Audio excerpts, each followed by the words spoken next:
Welcome to Shri Harinarayana home foods. రాగులను తీసుకొచ్చి నేను ఎండబెట్టి పట్టించుకున్నాను. ఈ రాగి పిండితో నేను జావ చేస్తున్నాను. ముందుగా ఒక స్పూన్ రాగి పిండిని తీసుకోవాలి. తీసుకొని కప్పులో వేయాలి. ఈ విధంగా వేసుకొని ఒక గ్లాస్ వాటర్ పోసుకోవాలి. ఈ విధంగా కలుపుకొని ఒక 15 నిమిషాలు పక్కకు పెట్టుకోవాలి. అది బాదం గింజలను రాత్రి నానబెట్టాను. ఈ నానబెట్టిన బాదం గింజలను కూడా మిక్సీకి పట్టుకొని ఈ రాగి జావలో పోసుకుంటాను. రాగి జావ తయారు చేయడానికి కావలసిన పదార్థాలు: కొంచెం కొత్తిమీర, అల్లం ముక్కలు, బాదం పప్పులు మిక్సీకి వేసి నూరుతాను.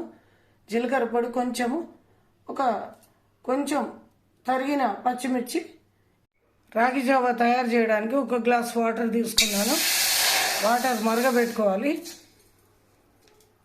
నేను తయారు చేసిన క్యారెట్, కొంచెం జీలకర్ర పొడి వేస్తాను, అల్లం ముక్కలు, కొత్తిమీర ఇవన్నీ వేసుకొని వాటర్ని ఈ విధంగా బాగా మసల పెట్టుకోవాలి. ఎందుకంటే మనం వేసిన అన్నీ కూడా ఇందులో బాగా ఉడికి రసం దిగుద్ది.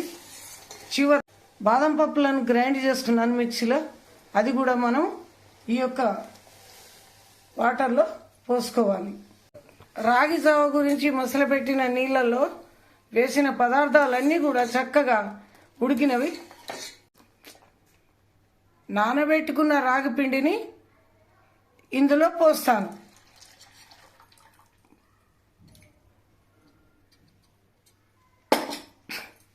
పోసి సన్నని మంట పైన దీన్ని ఉడికించుకోవాలి. కొంచెం చిక్కబడగానే దించుకోవాలి. ఈ రాగి జావ తయారైంది. 10 నిమిషాలలో చక్కగా దగ్గరకు అయిపోయింది. మంచి టేస్ట్ కూడా ఉంది. స్మెల్ కూడా చాలా చక్కగా వస్తుంది. ఇది షుగర్ ఉన్న వాళ్ళు బ్రేక్ఫాస్ట్గా, హెల్దీ బ్రేక్ఫాస్ట్గా తీసుకోవచ్చు. బరువు తగ్గాలనుకున్న వాళ్ళు కూడా ఈ యొక్క రాగి పిండిని జావ చేసుకుంటే చాలా మంచిది. ఈ స్ట్రెంత్ కూడా సర్వింగ్ గ్లాసులో సర్వ్ చేసుకుంటున్నాను. హెల్దీ రాగి జావ తయారైంది. వేడి హెల్దీ రాగి జావ. ఈ వీడియో కనుక మీకు నచ్చినట్లయితే లైక్ చేయండి, షేర్ చేయండి, సబ్స్క్రైబ్ చేసి బెల్ ఐకాన్ను క్లిక్ చేయండి. టేస్టీ రాగి జావ రెడీ. మీరు కూడా ఒకసారి ట్రై చేయండి.